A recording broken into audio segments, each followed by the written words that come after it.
சொக்கநாதன் பெற்றெடுத்த பிள்ளையாராம்.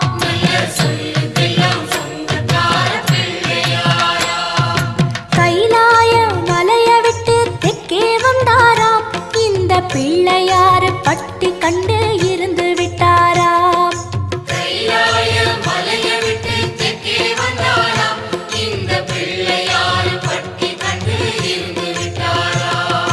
கணபதியார் வந்தாரம்மா, நம்ம உறவாக நின்னாரம்மா.